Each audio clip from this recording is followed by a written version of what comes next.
Hey, what's up, guys? This video that's coming up today is a really important video. Number one, because it highlights the importance of getting mammograms.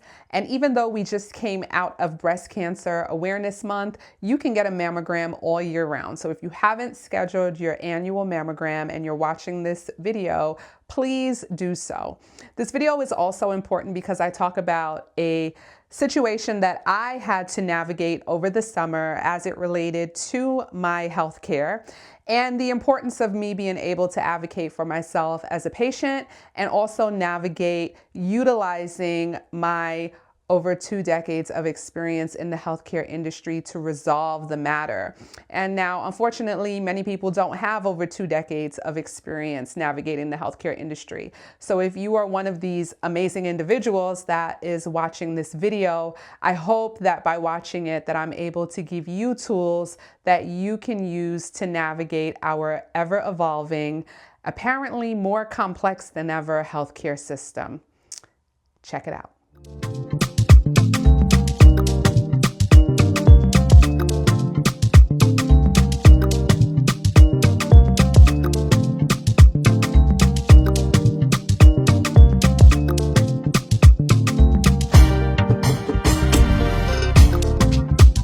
Hey guys, how are you? What's up? Coach Tiff here from Beyond RCM Revenue Cycle Management here in the state of New York. And I'm really excited to get into a very special RCM roundup. If this is your first time hanging out with us, Beyond RCM is a YouTube channel that is designed to talk about all things healthcare. So whether you are a patient and you want to understand more about the healthcare industry, whether you are a medical provider and you want to talk about or understand issues that impact providers legislatively, from a financial standpoint with the insurance industry, or whether you are someone who works in the administrative space in healthcare, Beyond RCM is a YouTube channel that is designed to touch on all of those different topics. So if you want to be one of the first people to know when we put out content, please don't forget to like, subscribe, and hit the notification bell. Okay, so today is a very special RCM roundup because I'm gonna talk about a little bit about a personal experience that I went through earlier this year, actually around the summer, that thankfully I was able to resolve, knock on wood, and you'll find out why I'm knocking on wood in a second. And you will notice that I am in like full costume regalia because I am filming this right around Halloween. And if you haven't guessed, I'm Wonder Woman. I'm Wonder Woman. I'm filming this right around Halloween, but the actual recording will probably come out sometime in early November. So as you know, October is Breast Cancer Awareness Month. And every year, thousands of women and men get diagnosed with breast cancer. So if you have not gotten screened yet and by screening, I mean getting your mammogram, your annual mammogram, I want to encourage you that even though October is Breast Cancer Awareness Month, you can get mammograms all year round. I want to also encourage you to do those monthly self-exams, check your breast on a monthly basis, and screen, because the thing about breast cancer, like all cancers, is early detection is always best. So I had a little bit of a scare over the summer, and I wanted to talk about it. I wanted enough time to go by to really kind of navigate everything that happened, because I had a bad experience clinically in terms of how my care was delivered. And I also had a bad experience having to advocate for myself as a patient financially. And walking away from that situation, I felt like I work in the healthcare industry. I've worked in the healthcare industry for over 2 decades. And if I had to fight this hard to advocate for myself clinically and financially, I can only imagine what patients who may not work in this field have to go through to advocate for themselves. So like I said, October is Breast Cancer Awareness Month. And speaking for myself personally, I have a family history of breast cancer. So my grandmother, my maternal grandmother, had to deal with breast cancer. And it was in, like the 1950s, so, many years ago. And as a result of her breast cancer, she had to have a mastectomy. And I remember my grandmother never really wanted to talk to us about it. We knew that there was a family history there. Thankfully, my grandmother had a mastectomy and her cancer did not return. She lived until she was 89 years old. But, understanding that that was in our family, I have been very vigilant about getting my mammogram screenings because I do have a family history. So I am not going to name the medical organization that I had this issue with because I don't want it to be about, clickbait and calling out a medical organization. I will make an attempt to get this video to them because I think that it's important that they understand how certain processes they have in place are failing their patients. But I do want to talk about the experience that I have. So I've been going to the same medical organization for 8 years for the past 8 years prior to do my mammograms. Haven't had any issue. They would send me a letter saying my annual mammogram is due. I would usually schedule my physical right around that time because I do work in the medical field and I do understand that my primary care has to pretty much put in an order for the test. So every time around the same time, every year, I get things in order. I do my annual, I do my mammogram. So they sent me my annual reminder and there was a lot going on at the time. Our family was in the process of getting ready to relocate. Life on a regular day is busy between work and family and, being a content creator, coaching and mentoring. But I said, okay, let me get this appointment scheduled. So I make my appointment for my annual exam. And I tried to make the appointment for my mammogram after the annual exam. So kind of trying to kill two birds with one stone because I'm like, if I'm on the phone doing this, it's the same company, I might as well make this appointment. But when I called, they said they couldn't book the mammogram appointment until they saw that there was an order in the system for my mammogram. Okay, cool. So I go in, I do my annual, which I used to go to one clinic with this medical organization. You're going to see me pausing a lot because I want to be mindful not to slip and say the medical organization's name. But the one particular clinic that I was going to, I felt like their service was falling off. So I said, you know what, let me go try another location. So at this new location, I'm meeting a new provider, right? So even though they have all my information, same system, everything. So I'm meeting with the medical provider. I'm doing my regular annual exam. And I say to them, I need a referral for my mammogram, my annual mammogram. So I get the referral for the mammogram. The next day, I call to make the appointment. The clinic for the mammogram says, well, we can't put in the appointment because you usually get a mammogram with an ultrasound. And unfortunately, the physician only put in the mammogram. They didn't put in the ultrasound. So now I'm kind of getting annoyed because, I tried to make this appointment before. You told me I had to get the annual and the order had to be in. I spoke to the medical provider. They were supposed to put in the order. Clearly, they should see in my medical history what tests I get with my mammogram annually. Now I got to go back to get this fixed. So at one point I say to the clinic, I said, well, can I just get the mammogram appointment? Like if I have the referral for the mammogram, can you guys just put me in for that?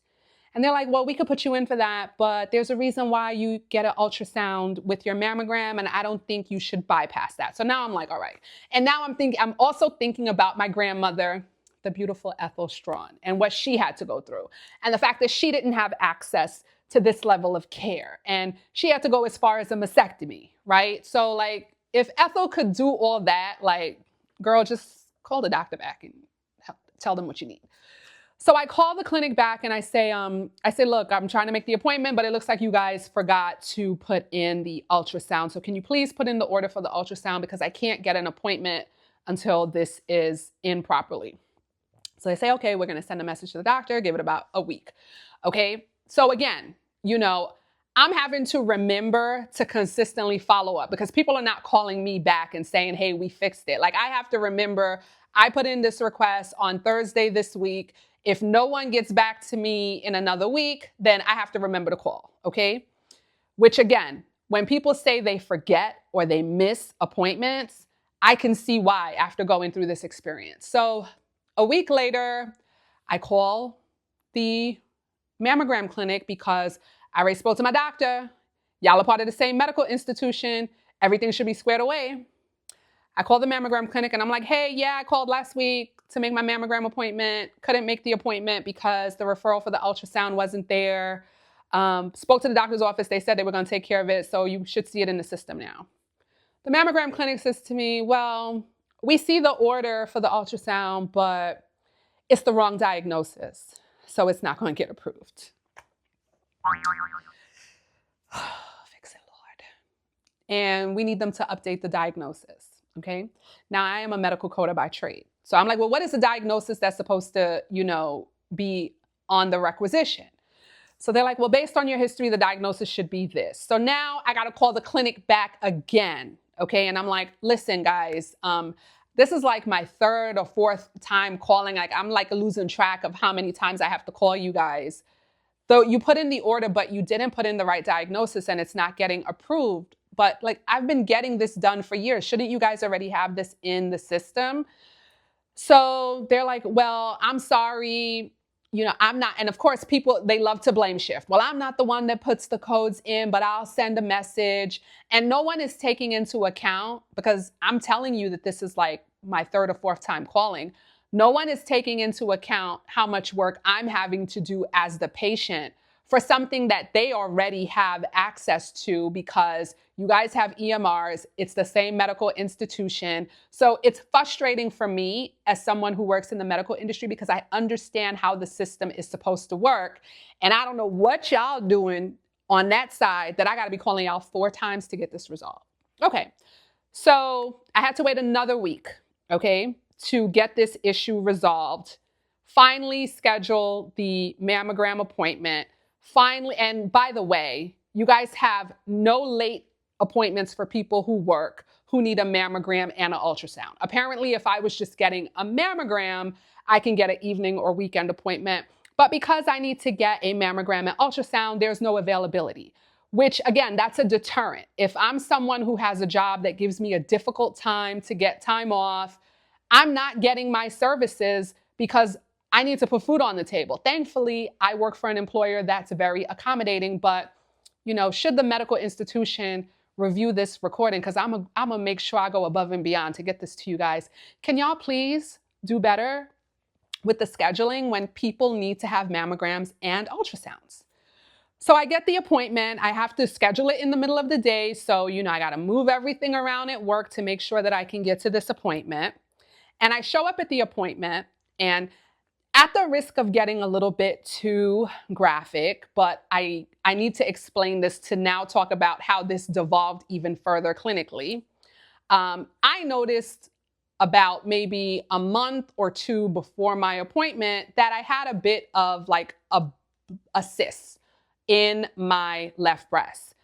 That felt like a lump, right? But I know that, and again, like, I can't even believe I'm oversharing like this, but I know I have fibrocystic breasts. So my breasts are very dense. So I did not panic when I felt like that abnormality, because I'm always checking myself. I just kept checking it, each week, each month, to make sure that it didn't get bigger. And I knew in my mind I was scheduling my mammogram. So again, in the middle of everything going on and me trying to make time to schedule this mammogram, in the middle of the inefficiencies of this medical organization, I still knew that I had to get this test done because I felt this, this lump, and I needed to make sure I did my due diligence for Ethel, because I kept thinking about Ethel. Love you, Grandma. So I get to the mammogram and, we're doing the test, and I remember, I'm like, oh, by the way, I had like this bump in my left breast, and I've been monitoring it. I think it's a cyst, but I just want to let you know. So I say that to the tech, and she's like, oh, okay. And, she does what she has to do. She scans it, and that's it. I'm done. I'm waiting for my report. So the report comes in, and again, in addition to being a medical coder who had to help them fix their coding to get my services approved, I'm a clinical documentation expert. So I know how to read medical records in many instances.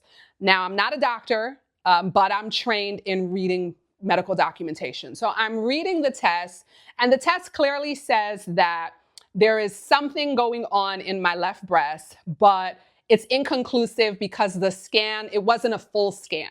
So the radiologist who interprets the test doesn't want to rule out anything, doesn't want to say anything is going on. Essentially, the scan is not complete, it's inconclusive, and I'm not going to say nothing because I got to protect my medical license, okay? Because if it's something wrong, y'all not going to come and sue me. So I read the report and I'm like, okay, this looks like I'm going to have to come back in, right? So sure enough, I get a message from my primary care physician saying you need to go and have a follow-up. Now, I'm reading the test and I'm understanding it from a logical standpoint that the scan is incomplete. But then, there's that side of you that's like, well, what if something more is going on? What if, and around this time we had also lost Ananda Lewis. And Ananda, for me growing up, Ananda died of breast cancer. And Ananda chose to handle her breast cancer in a more holistic way. And at the end of Ananda's cancer battle, can't speak, like tripping over my words trying to get this all out. At the end of Ananda's cancer battle, she had wished that she took her diagnosis a little bit more seriously. So this is all happening in the backdrop of that. And Ananda, for me growing up, like while we were cutting up in the streets growing up, like Ananda was setting the standard for us. She was BET Teen Summit. She was doing everything right. So she was like a role model, a peer role model that we looked up to. So having her leave us, it was very sad. So this is all happening with me during the backdrop of us grieving Ananda's death. This is happening in the backdrop of me knowing that I have to stay on top of my health, because even though I think I see what the test says, that doesn't mean that I'm okay. Even though I think it's a cyst, I'm not a doctor, right?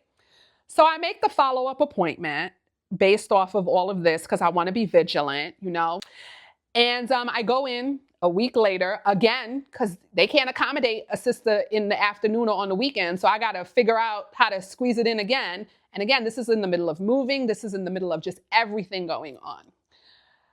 So I make the appointment for the follow-up scan and I go back to the same place, to the same room, see the same tech for the same scan. There was nothing enhanced. It wasn't like they were biopsying to see if there was something else there. This clearly looked like I got to come back in because somebody didn't do their job correctly. And I don't know how else to say it, but that's what it felt like to me, okay? So I go in, I get the scan. I'm like, okay, are we sure? Are we clear? Are we good? All right, boom. So scan, the results come back. The results come back pretty much saying that it is a cyst, but they want to monitor it. They want me to come back in 6 months. And I fully intend, God willing, to stay on top of that. So after this whole experience, I'm like, okay, I'm not gonna have to deal with y'all until 6 months from now. And I'm also contemplating, like, I gotta stop going to this clinic in this organization, because their service is just, so all of these things, like, are you gonna go back there in 6 months? Are you gonna go somewhere else? Like, we gotta figure that out. So, okay, but fine, you good. About a month later, hey, what's up? Just stopping by really quick to make a quick ask. We've been reviewing our data analytics and we've noticed that we have tons of new individuals checking out our channel, which is geared towards all things healthcare. However, many of our viewers are not subscribed to our channel. Subscribing to our channel allows our content to go into the proper algorithms so that we can spread knowledge related to the healthcare industry to all those who are interested or looking for guidance. So can you do me a favor? If you haven't done so already, can you please like, subscribe, and hit the notification bell? That allows our information to get into the hands of those who truly need it. Thank you so much for helping us out in this way. Let's continue being great together. I get a bill in the mail. Okay? And let me just put a pin in it because I'm going to get to the financial piece in a second. Again, I go back to patient quality of care. The hoops that I had to go through just to get this appointment and these services done correctly. Again, I can understand why elderly people, have a hard time with the healthcare system. I can understand why people who have insurance don't go to the doctor and stay on top of what they need to stay on top of, because the inefficiency from a clinical perspective, when people still got to go out and go to work, when people still got regular life to live, when people got families and the inefficiency was like next level, okay? But to top it off, like the crescendo to this whole situation is about a month later after this whole situation goes down, I get a bill from this medical organization for $700 plus. Fix it, Jesus. So I get this bill. Now, in all the 9 years that I've been a patient at this medical institution, the only out-of-pocket cost that I have been responsible for is my copays. My diagnostic radiology copays, if I have a medical copay, if I have a lab copay. I have never gotten a bill of this size. And I would not have a problem with the bill if I went out of network and I expected out of network costs. But looking at this bill, because I work in revenue cycle management, I'm like, something is not right with what happened with you guys internally with my insurance that you are now sending me this bill. So I said, okay, oops, let me call the billing department to find out what's going on. So I called the billing department and I said, I got this bill, don't understand why I'm getting this bill. As far as I know, you guys are in network, so the only thing I should be responsible for is my copays. The representative proceeds to tell me, after I give them all of the information for the bill that they sent me, the representative proceeds to tell me, well, I can't exactly explain why the bill is denied. You're going to have to call your insurance company. Excuse me? You're sending me a bill for $700. I'm calling you to verify the validity of this bill, because if you say something that actually makes sense to me, then I'm required to pay the bill. But you're telling me that you can't explain to me why I'm getting this bill. So, I wanted to go off on him. I'm not going to lie. I really did want to go off on him. But what I did tell him is, I said, I work in the healthcare industry, and that's not the way that this is supposed to work. Like, you're a billing department sending me a bill. If I call you as a patient and I'm asking you, why am I getting this bill? Your response to me should not be, I need to call my insurance company. Your response should be to look in the account and see if there are any notes there that justify why I'm getting this bill. I said, but you know what? I am going to call my insurance company and do your job for you, because clearly, based on my experiences with this medical organization, you guys are struggling. Okay. So I get on the phone with my insurance, to ask them why I'm getting this bill. And essentially what the insurance company says is, well, you already used your annual mammogram visit on this date, and then you went back a week later. So the claim got denied because you already used the benefit. I said, but I only went back because they said that there was something in the report that warranted me going back. So technically it was not a preventative service when I went back. It was technically a diagnostic service when I went back, which should be covered, right? So long story short, I had to put in my own dispute with the insurance company to get the claim reprocessed. They sent the claim back. They gave me a reference number. I then take more time. Like, if you take nothing else away from this discussion, please take away the time that I spent doing this organization's job for them as a patient, okay? I call them back. I call the billing department back. I say, look, I got this bill. You guys couldn't tell me why I was getting billed. Call the insurance company. They explained to me why I was getting billed. They're sending the claim back for reprocessing. This is the reference number. You guys should hopefully get paid in X amount of days. I don't even know who I spoke to. It was a different rep than the one I spoke to that morning. They had the nerve to say to me, well, can you call us back once the claim processes and let us know that the claim processed? I said, I absolutely will not. You have already wasted enough of my time, and you will call the insurance company back, or you will wait for the check to come in. I said, I'm not calling you back. So I walk away from that experience. At that point, I go to the medical institution's review site, and I write a review about the lackluster and diminished quality of service. They then send me some generic response, which I responded to. And, thankfully, eventually the bill did get paid by the insurance company after I had to go back and fight for myself. But again, to this medical institution, how do you have a billing company or a billing organization working for you, sending people invoices?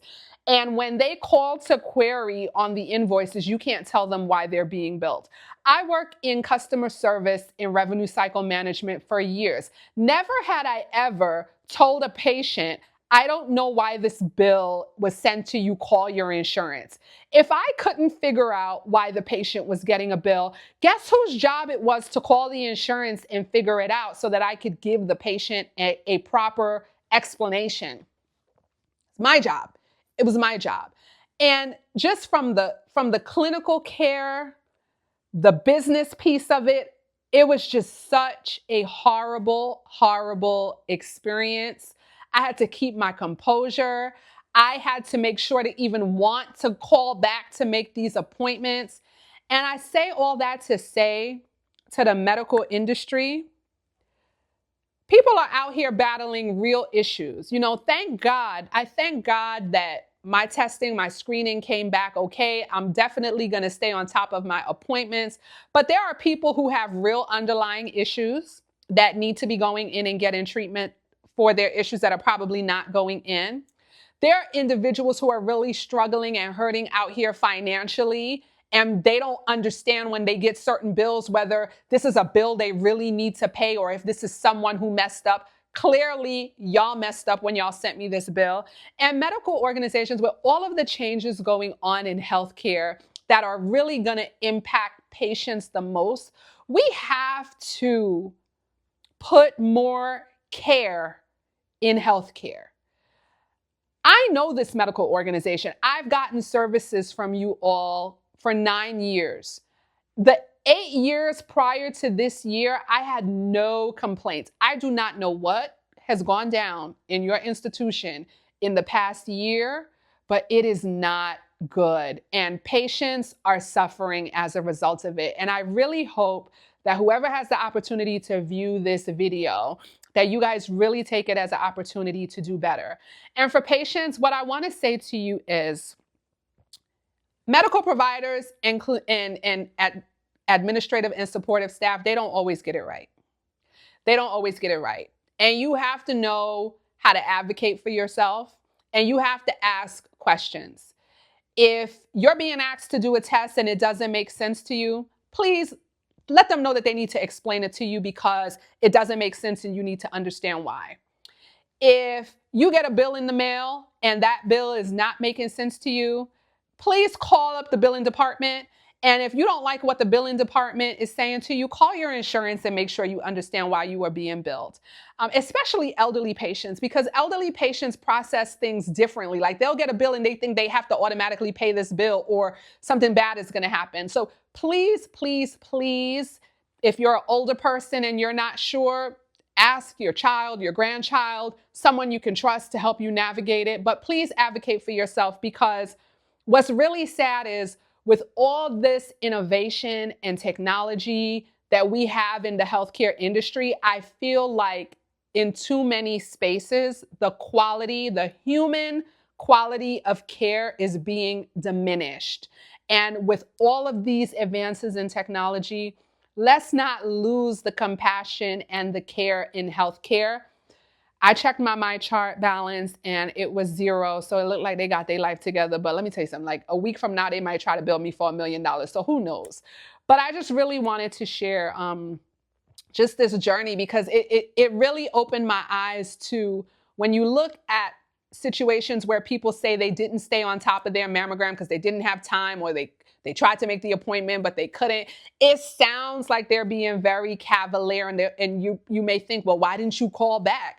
But again, if you're dealing with a certain level of difficulty on the side of the healthcare organization, I could see how things like that would slip away, and people would have issues that unfortunately progress. So I just hope that any healthcare organization that views this video, that you understand my journey from a patient perspective. But most importantly, I hope that this video has been helpful to help individuals, patients advocate for themselves.